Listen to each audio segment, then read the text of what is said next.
सो आप लोगों को मैंने जो होमवर्क दिया था दैट वाज कि आपको स्कैनर का यूज़ करके इनपुट में लेना था name, roll number, gender, percentage, ये 4 फील्ड्स आपको इनपुट में लेनी थी of a student and print them. Okay, so let's write a program to accept name, then roll number, then gender, then percentage. ये 4 चीज़ें अपन इनपुट में ले रहे हैं. Okay, so let me write a program. Program बनाने के लिए हमेशा अपन न्यू करते हैं text document. Then let's give a name to our program like scanner demo. मैंने नाम स्कैनर डेमो रख दिया. ठीक है, you can give any name what is seems good enough for you. इसको ओपन करा, डॉट जावा एक्सटेंशन दिया, file का टाइप डॉट जावा लिखने से यहाँ जावा फाइल लिखा हुआ आ जाता है. आगे बढ़ते हैं. Class scanner demo. You can definitely go for BlueJ, मुझे कोई परेशानी नहीं है, ब्लू जे यूज़ करें आप लोग. ठीक है, पब्लिक स्टैटिक. जो लोग ये यूज़ करेंगे उनके लिए ज़्यादा फ़ायदा है क्योंकि उन लोगों की लर्निंग ज़्यादा प्रॉपर हो पाएगी. ब्लू जे बहुत चीज़ों में हेल्प कर देता है जो ये नहीं करेगा अपने को. ठीक है, public static void main string args. BlueJ में कई बार बना बनाया मिल जाता है बहुत कुछ, तो आपको सिर्फ अंदर कोड लिखना पड़ता है. सो चलो शुरू करते हैं. अब स्कैनर से इनपुट लेना है तो I first need to import scanner class. So import Java dot util dot scanner. ठीक है, यहाँ पे स्कैनर की जगह स्टार भी लिख सकते हो, it's your choice. Asterisk, asterisk का जो साइन होता है वो भी यूज़ कर सकते हैं, but I will strongly recommend कि उसकी जगह सिर्फ स्कैनर लिखो. दोनों में क्या डिफरेंस है नेक्स्ट चैप्टर में पढ़ेंगे. स्कैनर का ऑब्जेक्ट बनाया, scanner S C is equal to new scanner system dot in. Input stream, जो स्टैंडर्ड इनपुट स्ट्रीम अपन ने पढ़ी थी वो अपन ने इसको पास कर दी. स्कैनर का ऑब्जेक्ट बन गया. एंड एग्जाम में आपको इंडेंटेशन तो करना ही है, वो हमेशा ध्यान रखें. जैसा मैं इंडेंटेशन कर रहा हूँ, मैं एक एक लेवल देखो यहाँ पे अंदर करते जाता हूँ. क्लास बनाई, क्लास के बाद की चीज़ें एक लेवल अंदर. मेथड बनाई तो मेथड के अंदर के स्टेटमेंट्स और एक और लेवल अंदर दिखेंगे. And you can right comments over year. बिल्कुल प्रॉपर फुल फॉल कमेंट्स लिखनी है. कमेंट्स के मार्क्स हैं बेसिकली एग्जाम्स में. आपको मतलब इंस्ट्रक्शंस में लिखा हुआ आएगा क्लियरली कि you are suppose to write comments. Okay, so यहाँ पे लिख सकते हैं कमेंट में जो कर रहे हो वो लिख दो. Creating scanner object. स्कैनर का ऑब्जेक्ट बना रहे हैं. ये क्या चीज़ होती है सब अपने को पढ़ने को मिलेगी चैप्टर नंबर 1 क्लास 10th में कि ऑब्जेक्ट क्या है एंड ऑल. ओके, स्कैनर का ऑब्जेक्ट बन गया. Now let's accept. सबसे पहले क्या बोला है क्वेश्चन में, वही चीज़ एक्सेप्ट करते हैं. सिस्टमेटिक चलते हैं. नेम देन रोल नंबर और इस तरह से करेंगे. ओके, सबसे पहले नेम लेना है इनपुट में. तो सबसे पहले तो ये पता करो कि नेम का टाइप क्या होगा. मतलब अगर इनपुट में लेना है तो नेम किस तरह की चीज़ है. Is it a character, integer और स्ट्रिंग और what. String. Definitely it's a string. तो मैंने यहाँ पे लिख दिया string name is equal to, और यहाँ पे लिखना है एस सी डॉट नेक्स्ट. लिखूं या नेक्स्ट लाइन मेथड का यूज करूं. What method should I prefer. Okay, next line. Thank you so much. Next line इसलिए प्रेफर करनी है बिकॉज हम 2 वर्ड्स लाना चाह रहे हैं. अगर सिर्फ एक ही वर्ड लाना हो तो नेक्स्ट यूज करो, पर आपको पूरा चाहिए, जैसे कि किसी का पूरा नाम, जैसे अक्षत शर्मा, अक्षत स्पेस शर्मा, ये पूरा लाना है तो you will have to use next line. लेकिन कितना अच्छा हो, इसके पहले कुछ मैसेज स्क्रीन पे लिखा हुआ है आना भी चाहिए कि भैया आप क्या इनपुट में देना है, तो उसको प्रिंट तो कराएं. तो अपन उसको पहले प्रिंट करवा देते हैं. एंटर नेम, अपना नेम इनपुट में दें. पर मैं प्रिंट एलन यूज़ करूंगा तो क्या होगा, एंटर नेम लिखा हुआ आएगा और उसके बाद अगली लाइन पे वो इनपुट के लिए वेट करेगा. तो इसीलिए मैं यहाँ पे अगली लाइन पे नहीं जाते हुए मैं प्रिंट दे रहा हूँ सिर्फ. Okay, perfect. किसी को इस चीज़ में कहीं डाउट था, मैं उसका डाउट क्लियर करूंगा. मुझे किसी ने प्रोग्राम भेजा है, मुझे क्लास के एंड में रिकॉल करवाएं. I will definitely solve your issue कि आपको क्या दिक्कत जा रही है. वो नेक्स्ट लाइन की जगह अपने को सेम लाइन पे चाहिए या नेक्स्ट लाइन पे चाहिए, वो कैसे करना है. आई विल डू इट, है ना. और सभी को सीखने को मिलेगा उससे, डोंट वरी. सो यहाँ पे आप कमेंट लिख सकते हो एक्सेप्टिंग नेम. ठीक है, अब कमेंट में लिखा. अब क्या लेना है, एक्सेप्टिंग रोल नंबर. तो सबसे पहली चीज़ तो ये समझें कि रोल नंबर किस टाइप का होगा. तो कभी फ्रैक्शंस में रोल नंबर होते हैं क्या. फ्रैक्शंस मतलब 22.3 और समथिंग, ऐसा कोई रोल नंबर हो सकता है नहीं, बराबर. So what we need to do is, roll number हमेशा इंटीजर्स होने वाले हैं, तो उसका डेटा टाइप क्या सिलेक्ट करा, इंट. अब नाम क्या रखा, तो नाम रख दिया रोल नंबर. ठीक है, is equal to S C dot next int method का यूज़ करा। ओके, किसी को कुछ गलती लगे तो डेफिनेटली बीच में बोल सकते हैं। बोलो। सर ये रोल नंबर के बीच में गैप कैसे दे सकते हो? Thank you so much, we can not give और sir spaces in point between. और हाँ, बोलो और बोलो। सर डेसिमल कैसे आ सकता है? ओके, आइडेंटिफायर नेमिंग रूल्स के हिसाब से ना तो स्पेस आ सकती है ना ये डॉट आ सकता एन है, कैपिटल आएगा। ठीक है। अब सर क्योंकि हमने भी ये अंडरस्कोर किया था। ओके, अब क्योंकि सर यहाँ पे अंडरस्कोर साइन यूज कर सकते हैं। डेफिनेटली, अब क्योंकि यहाँ पे दो वर्ड्स हैं, सो हम यहाँ पे किस तरह से इन दोनों वर्ड्स को सेपरेट करेंगे, दिखें ये अलग अलग, पता चलेगा अलग है। तो you can underscores. definitely you can use underscore, but in Java by convention we don't do this. By convention we prefer to capitalize the first letter of next word. मतलब हम lower camel case use में लेते हैं, this is known as lower camel case. Okay, कोई problem नहीं है अगर तुम अंडरस्कोर भी लगा दोगे तो, मुझे कोई इशू नहीं है, लेकिन कन्वेंशंस ये कहते हैं कि आप उसकी जगह लोअर केमल केस यूज करो, that is much better. Okay, perfect. इस तरह से रोल नंबर इनपुट में आएगा। अभी इस प्रोग्राम को अभी मैं सिर्फ इतना लिख के और चला के दिखा रहा हूं, इसके बाद अपन आगे का बना रहे हैं इस प्रोग्राम को, डोंट वरी, पर मेरे को कुछ सिखाना है, कुछ बताना है, दैट्स वाई मैं अभी इतना चला के दिखा रहा हूं। Compile, run, enter number 1। Oh extremely sorry, अपनी क्लास का नाम है scanner demo, I compiled some other program, so extremely sorry for that. Java C scanner demo dot java, then java space scanner demo को run करना है अपने को, ठीक है। एंटर नेम बराबर आया लिखा हुआ, यहाँ पे मैंने लिखा अक्षत शर्मा, रोल नंबर 29, एंटर। ठीक चल रहा है, मस्त है, कोई तकलीफ यहाँ तक? ओके, आगे बढ़ते हैं। अभी अपन अब इसके अंदर रोल नंबर लेने के बाद what we need to accept was gender and percentage, ठीक है। So let's accept gender.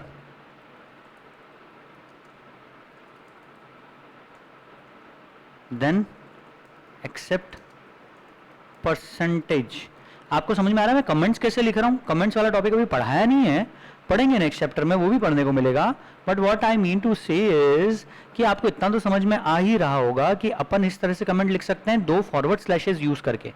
So everybody is suppose to use this forward slashes और कमेंट्स प्रॉपर डालें, भरचक, मतलब प्रोग्राम में कोड कम और कमेंट ज़्यादा दिखती है। एग्जामिनर्स को भी यही चाहिए, और हम भी जब सॉफ्टवेयर डेवलपमेंट करते थे, हमारे केस में भी मेजोरिटी केसेस में कमेंट बहुत ज़्यादा होती थी और कोड बहुत छोटा सा होता था, क्योंकि कमेंट इसलिए लिखनी होती है ताकि आपका प्रोग्राम कोई भी देखे तो उसको देख के समझ में आए कि इसमें करा क्या है। ओके, अभी और डिटेल में इसके बारे में बात करेंगे, पूरा टॉपिक ही अलग आएगा, वो डोंट वरी, तब सारे कॉन्सेप्ट समझाऊंगा उस चीज़ के, क्यों, कैसे, किस लिए एंड एवरीथिंग। हाँ, स्टोरी भी सुनाऊंगा बहुत अच्छी सी एक। एक्सेप्ट जेंडर, अब जेंडर एक्सेप्ट करना है, फिर से यही दो लाइन ऐसे किसी कॉपी पेस्ट मारी और लिखा एंटर जेंडर। और अपन ऑप्शंस में ज़्यादा ना देते हुए बंदे को पहले ही लिख के दे देते हैं कि प्लीज़ लिखें, मतलब इनपुट में दें M फॉर मेल और F फॉर फीमेल। आप इनपुट में ये चीज़ दें, अपन ने पहले से उसको लिख के दे दिया, मतलब पूरा कन्फ्यूजन्स ना रहे इसलिए उसको प्रॉपर लिख के दिया। देन अब एक कैरेक्टर इनपुट में लाना है तो डेटा टाइप क्या लिखूं? Char. Thank you so much, thank you so much. Okay, क्या डेटा टाइप लिखा, वेरिएबल का नाम भी कोई X Y Z A B C D ऐसे गंदे नाम नहीं देना है, जिस तरह का काम करा जा रहा है उस तरह का नाम देना है, ठीक है। नेम के अंदर नेम स्टोर करो, रोल नंबर में रोल नंबर आ रहा है, जेंडर में जेंडर आएगा। सर वो तो इंसान मेल भी लिख दो तो भी कोई एरर, मतलब तो भी एम ही लिख प्रिंट होगा। सॉरी, हाँ हाँ हाँ, उसमें कोई दिक्कत नहीं, लेकिन अपन मैसेज तो प्रॉपर दिखाएं सामने स्क्रीन पे, ये अपनी रिस्पॉन्सिबिलिटी है, राइट। अब कैरेक्टर इनपुट में लेने के लिए वी कैन यूज नेक्स्ट और नेक्स्ट लाइन, व्हाट्सएवर, दोनों में से कुछ भी यूज कर सकते हो, और डॉट कैरेट यूज करना है आपको। तो अपन ने लिखा नेक्स्ट, क्योंकि कोई अपने को पूरी लाइन तो लानी नहीं है, डॉट कैरेट, और यहाँ पे लिख दिया 0, पहला कैरेक्टर चाहिए। यस सर, इसमें नेक्स्ट लाइन यूज करेंगे तो आउटपुट नहीं देगा कैरेक्टर जेंडर में नेक्स्ट लाइन? जस्ट फिट, वो भी ट्राई करके दिखा दूंगा। ओके, अपन सीखने ही बैठे ना, ट्रायल्स करेंगे आज सारे, अपने को कोई दिक्कत नहीं है, ठीक है। Let's see it. Percentage input में लेना है तो वापस से ये दो लाइन है, कॉपी पेस्टेड। अब percentage is always in integer value और it could be in fractions, like किसी का परसेंटेज सर 82.4। फ्लोट ले लेते हैं। Okay, thank you so much. Double क्यों नहीं लिया? सर स्पेस ज्यादा लेता रैम में। एग्जैक्टली, डबल 8 बाइट्स लेगा, फ्लोट 4 बाइट्स ले रहा है, और अपना काम फ्लोट में हो रहा है क्योंकि परसेंटेज कभी भी 100 से ज़्यादा तो होना नहीं है। So let's take it as float. Okay, अब S C dot next float का यूज़ करके इनपुट में लिया अपन ने। ओके, और यहाँ पे मैसेज भी दिखाएं प्रॉपर कि एंटर परसेंटेज। देन ये सब हो गया। इसके बाद एंड में अब डिटेल्स प्रिंट करवाने की बारी आई। Let's get the details printed. Details print कराने के लिए अपने को सिर्फ system dot out print L N लगाने हैं और इसके अंदर चीज़ें प्रिंट करवाती जानी है। ठीक है, 4 चीज़ें प्रिंट करानी है। सबसे पहला उसका नेम प्रिंट कराओ, और it is not at all compulsory कि जो पहले इनपुट में लिया वही पहले प्रिंट कराएं। आपकी जो इच्छा वो पहले प्रिंट कराओ। जैसे मैं यहाँ पे पहले प्रिंट करा रहा हूँ रोल नंबर। ठीक है, रोल नंबर क्या है, तो यहाँ प्लस लगा के लिखना पड़ेगा जो आपने वेरिएबल का नाम दिया, एग्जैक्ट वो का वो, है ना। जिसके अंदर की वैल्यू प्रिंट करानी है वो चीज डबल कोट्स के बाहर लिखते हैं, और जिस चीज को एज इट इज प्रिंट कराना है उसको डबल कोट्स के अंदर लिखते हैं। क्लियर? अब दिया नेम एज इट इज चाहिए मुझे, तो इसलिए ब्रैकेट में डाला। नेम के अंदर की वैल्यू मतलब यूजर ने क्या इनपुट में दिया वो करवाना है, तो नेम वेरिएबल का नाम, ये वेरिएबल का नाम है, ये यहां लिखा बाहर। This is not the name of variable, this is just a string literal. जो भी डबल कोट्स में लिखा है स्ट्रिंग लिटरल है और एज इट इज स्क्रीन के ऊपर प्रिंट हो जाएगा। Okay, let's come next to the gender. ठीक है, जेंडर क्या है, तो यहाँ पे प्लस और जेंडर। अच्छा, अभी ये प्रिंट करेगा सिर्फ एम या F.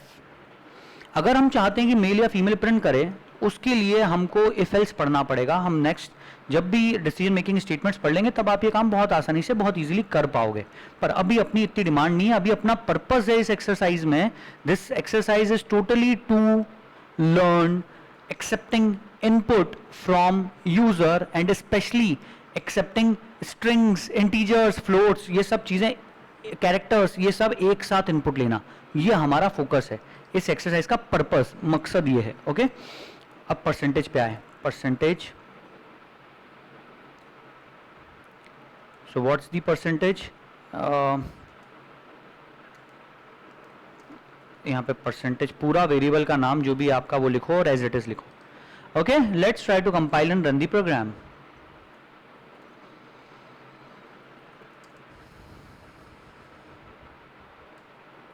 Name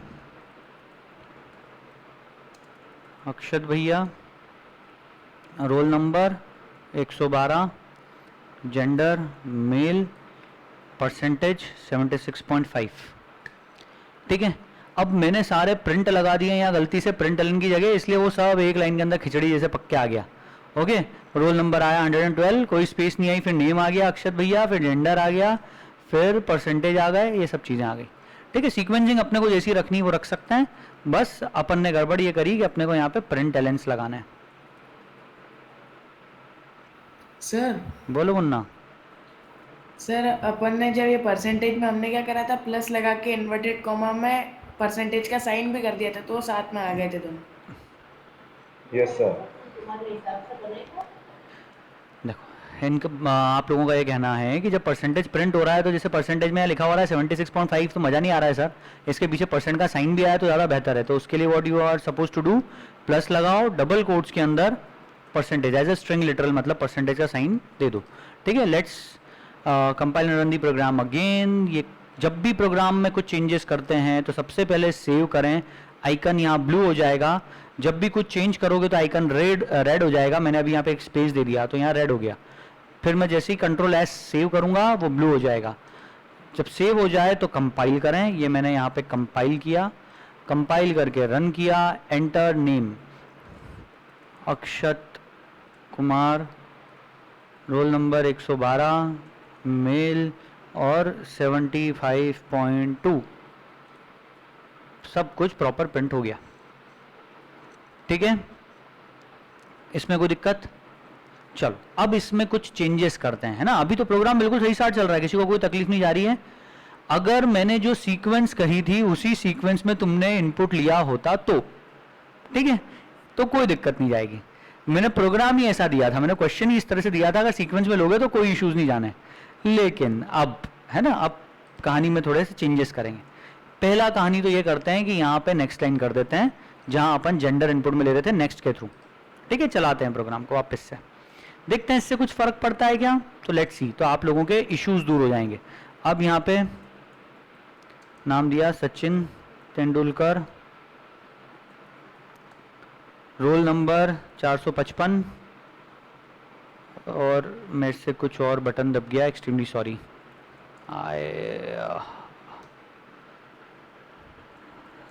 Sachin Tendulkar, roll number 455। Okay, हाँ हाँ ठीक, सब सही साठ, सब बराबर था, मेरे से कुछ गलत नहीं दबा। लेकिन जैसे ही हमने नेक्स्ट लाइन का यूज़ करा, हमें यहाँ पे एक्सेप्शन आया। कब आया? रोल नंबर इनपुट में दे दिया तब नहीं आया। इसके बाद जब जेंडर इनपुट लेने की बारी आई तो वहाँ पे एक एक्सेप्शन आया in thread main, string index out of bounds exception and string index is out of range 0 and this this this this. मतलब आपने जो कैरेट यूज करा उसके कारण कुछ यहाँ पे दिक्कत हो रही है। मतलब ओवरऑल कहने का मतलब नेक्स्ट लाइन के कारण कुछ दिक्कत हो रही है, ऐसा हमको लग सकता है। बिल्कुल है परेशानी। अब परेशानी की बात यह है यहाँ पे कि स्कैनर का जब हम यूज़ करते हैं तो एक्चुअली जैसे मैंने आपसे बात करी थी कि यहाँ पे एक इनपुट स्ट्रीम होती है जिसमें डेटा इनपुट में आया। क्या आया डेटा इनपुट में? सचिन तेंदुलकर आया। उसके बाद मैंने एंटर प्रेस करा, वो एंटर भी आया, है ना। ये सारी चीज़ें इनपुट में आई। उसके बाद 455 दिया, 455 भी इनपुट में आया, और एंटर प्रेस करा मैंने। ऑब्वियसली 455 टाइप करने के बाद एंटर दबाऊंगा, एंटर की प्रेस करूंगा, वो भी इनपुट में आया। अब जैसे ही मैं नेक्स्ट जेंडर इनपुट लेने के लिए आया तो जेंडर का मतलब इस जगह पे स्कैनर को क्या लगा कि रोल नंबर 455 तो ले लिया मैंने, लेकिन जो एंटर आया था इनपुट में वो एंटर में से एक कैरेक्टर बच गया। एंटर एक्चुअली दो कैरेक्टर्स का कॉम्बिनेशन होता है, it is slash N and sorry line feed and carriage return, ये दो चीज़ों का कॉम्बिनेशन है। Okay, extremely sorry. पहली चीज़, let's not get into this, गंदगी बढ़ेगी, ठीक है। तो इस गंदगी से बचने के लिए हम क्या कर सकते हैं, मैं सीधे आपको उपाय बताता हूं, है ना। ये दिक्कत कब जाएगी पहले फोकस करना, पहले मैं दिक्कत बता रहा हूं दिक्कत कब जाती है। दिक्कत सिर्फ तब जाएगी आपको जब आप नेम रोल नंबर को जिस तरह से ले रहे हो, मतलब एक इंटीजर वैल्यू ले रहे हो और एक स्ट्रिंग ले रहे हो। अगर आप पहले स्ट्रिंग लिया और फिर इंटीजर्स लिए तो कोई दिक्कत नहीं, पर पहले इंटीजर लिया और फिर स्ट्रिंग लिया तो इशू जाएगा, ठीक है। एग्जाम्पल के थ्रू समझा रहा हूं चीज। जैसे मान लो अभी यहाँ पे वापस मैंने नेक्स्ट कर दिया, पर इस रोल नंबर को उठा के अपन ने पहले शिफ्ट कर लिया, ठीक है। छोटा सा चेंज करा बस अभी प्रोग्राम में अपन ने। अब मैं प्रोग्राम को कंपाइल कर रहा हूं।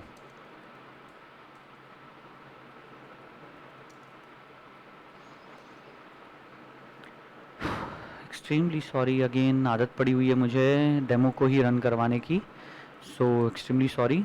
जावा सी scanner demo dot Java, enter roll number, ठीक है।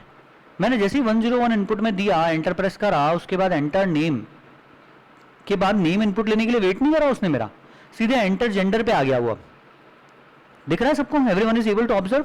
नेम को स्किप कर दिया। तो ये दिक्कत आपको हमेशा आएगी जब आप पहले इंटीजर्स लोगे या नंबर्स लोगे और बाद में आप क्या ले रहे हो, बाद में आप स्ट्रिंग अगर इनपुट में लेते हो तो। एवरीवन गॉट इट कि कब आएगी ये दिक्कत? सबसे पहली चीज सबको ये समझ में आना चाहिए, दिक्कत कब आती है? जब पहले इंटीजर्स या नंबर्स इनपुट में लिए और फिर स्ट्रिंग्स लिए। तो सबसे आसान रास्ता इस परेशानी से बचने का, एक सबसे पहला तो क्या कि सबसे पहले स्ट्रिंग इनपुट्स ले लो। मतलब जेंडर भी लेना है तो इसको भी रोल नंबर के पहले ले लो। अब मैं यहाँ पे नेक्स्ट लाइन यूज करता हूँ, ठीक है। अब यहाँ पे नेक्स्ट लाइन भी यूज कर रहा हूँ, यहाँ पे भी नेक्स्ट लाइन, यहाँ पे नेम जेंडर, फिर लेते हैं रोल नंबर जो कि है इंटीजर टाइप की वैल्यू, फिर परसेंटेज जो कि अगेन इंटीजर टाइप की वैल्यू, ठीक है। चलो इसको भी ब्रेक कर देता हूँ। कंपाइल करा, रन करा। अब आपकी स्क्रीन बहुत ब्लर दिख रही है सर। ओके, नो इश्यूज, थोड़ी देर में ठीक हो जाएगा। ठीक है, जेंडर दिया मेल, रोल नंबर दिया, परसेंटेज दिया, सॉरी, सब सही साथ चल रहा है, कोई दिक्कत? तो पहली चीज तो आप ये ध्यान रखो कि पहले नेम, सारी स्ट्रिंग्स जो हैं वो पहले इनपुट में लें और बाद में इंटीजर्स। सर ये तो कोई रास्ता नहीं हुआ, कभी मान लो हमको पहले वो इनपुट में लेना पड़ गया और ये बाद में लेना पड़ गया, तो क्या करें? तो okay, I have again a solution for that thing. मान लो सबसे पहले तुम्हें रोल नंबर इनपुट में लेना पड़ गया, ठीक है, लेट्स एक्सेप्ट रोल नंबर। सबसे पहले रोल नंबर लिया, फिर नाम, फिर जेंडर, फिर परसेंटेज। ऐसे केस में what we will suppose to do is कि आपने जैसे ही रोल नंबर इनपुट में ले लिया, रोल नंबर इनपुट में लेने के बाद आपको बफर को क्लीन करना पड़ेगा या फ्लश करना पड़ेगा, हम बोलेंगे फ्लशिंग दी स्ट्रीम। अपनी जो इनपुट स्ट्रीम थी उसको फ्लश करना पड़ेगा। फ्लश मतलब उसके अंदर अगर कुछ भी पड़ा रह गया तो वो खाली करना है। क्या पड़ा रह गया उसमें? उसमें कुछ कैरेक्टर रह जाते हैं, स्पेशली जब नंबर्स इनपुट में ले रहे होते हैं तब, ठीक है, उसके बाद मतलब कुछ कैरेक्टर रह जाता है। So what we can do is, यहां पे हम लगाएंगे sc dot next, next method use नहीं करनी है, नेक्स्ट लाइन मेथड यूज करके और छोड़ दो बस। किसी में कैच मत करो, कुछ इनपुट मत लो, कुछ भी नहीं करना है, सिर्फ नेक्स्ट लाइन को लिख के और छोड़ना है। कंपाइल, रन करा, रोल नंबर दिया, अब रोल नंबर लिया और नेम के लिए वेट कर रहा है अब, ठीक है, अक्षत शर्मा, जेंडर भी आया, वो भी वेट कर रहा है, और सब में अपन ने नेक्स्ट लाइन लिखा है आपके, जेंडर में भी, इसमें भी, नेम के केस में भी अपन नेक्स्ट लाइन यूज कर रहे हैं। सब कुछ बराबर, कोई दिक्कत? ठीक है। अब इस चीज के बारे में इससे ज्यादा डिटेल अभी इसलिए नहीं बता रहा क्योंकि ये चीज बहुत डिटेल में पढ़ने को मिलेगी आपको 11th क्लास में, जब हम बेसिकली आईओ स्ट्रीम्स को बहुत डिटेल में पढ़ेंगे। और ये वाली प्रॉब्लम कभी भी बफर्ड रीडर के साथ में नहीं जाती है। अभी हम स्कैनर यूज कर रहे हैं जो हमारे सिलेबस का पार्ट है। एक बफर्ड रीडर करके एक चीज होती है जिसको यूज करो तो इशू नहीं होता है, ठीक है, लेकिन ये इशू बहुत सारी जगहों पे जाते हैं, दूसरी लैंग्वेजेस में भी हैं, C++, सब जगह है। तो हम बेसिकली क्या कर रहे हैं, हमने रास्ता निकाला कि जब नंबर्स इनपुट में ले लो तो नंबर्स इनपुट में लेने के बाद एक एंटर अगर उसके अंदर पड़ा रह गया है, मानो एंटर में से एक कैरेक्टर पड़ा रह जाता है, कुछ जो स्ट्रीम में पड़ा रह गया है, जो नेक्स्ट एंट लेके नहीं आया था, उसने पूरी स्ट्रीम को क्लीन नहीं किया था, तो हमने एक खाली नेक्स्ट लाइन चला के छोड़ दिया। तो जब खाली नेक्स्ट लाइन चलाया तो क्या आया होगा, वो जो यहाँ पे हमने एंटर प्रेस करा ना, वो एंटर इसमें आ गया, इसने वो एंटर कैच करा और अपन ने किसी में स्टोर नहीं करा। ये अपनी चॉइस है, इसमें कोई एरर नहीं है। मतलब आप पहली चीज आपको ये देख के अजीब ना लगे, ये समझो कि जरूरी नहीं है कि जब भी आप method next and method call करो तो जो इनपुट आया है उसको किसी में स्टोर करो ही। It is not compulsory, you can write any number of time sc.nextend। देखो मैं यहाँ पे ध्यान से देखना, मैं एक और बार sc.nextend लिख रहा हूँ, सबसे स्टार्टिंग में लिख रहा हूँ, देखो मैं sc.nextend लिख के छोड़ा। अब क्या होगा बहुत ध्यान से देखना, मैं प्रोग्राम चला रहा हूं और एक्सप्लेन भी कर रहा हूं कि क्या होने वाला है।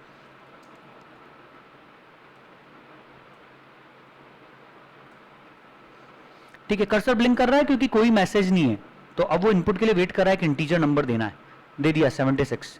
नेक्स्ट अब रोल नंबर देना है, दिया 87, नेम देना है, कुछ भी डाल दिया, ठीक है, परसेंटेज देना है, दे दिया। जो शुरू में इनपुट दिया था उसका क्या हुआ 76 का, वो तो किसी वेरिएबल में स्टोर नहीं हुआ। क्यों नहीं हुआ भैया? कंप्यूटर एक नंबर का गधा है ना, अपन बोलते हैं ना कंप्यूटर इज अ डम machine, and if computer is a डम मशीन, डम मतलब, डम का मतलब है कि वो जितना बोलोगे, वो बुद्धू बक्सा है, उसको जितना जितना बोलेंगे उतना उतना करेगा, जैसा बोला वैसा करेगा, मन से कुछ नहीं करेगा। मतलब मैंने जब यहाँ पे लिखा नेक्स्ट एंड मेथड को कॉल करा तो इनपुट तो आया लेकिन वो किसी में स्टोर नहीं हुआ। जब किसी में स्टोर नहीं हुआ तो कोई एरर नहीं है, लेकिन इससे दिक्कत ये गई कि जो चीज आई थी इनपुट में वो लॉस्ट हो गई, वो आया और वो गया, खत्म हो गया, वो चीज वो डिस्ट्रॉय हो गया। बराबर, it is as good as कि दूध वाला दूध दे रहा है लेकिन आप तपेली लेके नहीं आए, बस हाथ लेके खड़े हो ऐसे, तो क्या होगा, वो दूध वाला दूध डाल रहा है, दूध डुलता जा रहा है नीचे। बराबर, it is as good as that thing.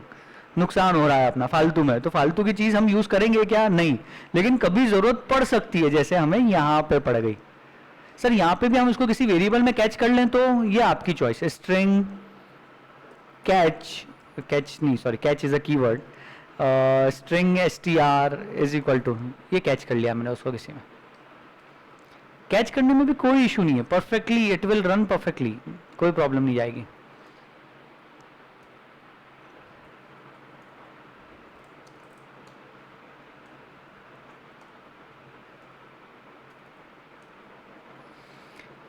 ठीक है, अब हमने उस str को प्रिंट नहीं करा, कहीं यूज नहीं करा, पर समझने की बात यह है कि नंबर्स इनपुट लेने के बाद अगर आप कोई स्ट्रिंग्स इनपुट में लेना चाहते हो, हमेशा ध्यान रखना रूल, क्या बोला मैंने, नंबर्स लेने के बाद if you want to accept strings as input then in that case what you will have to do is, आपको स्ट्रीम को फ्लश करना पड़ेगा।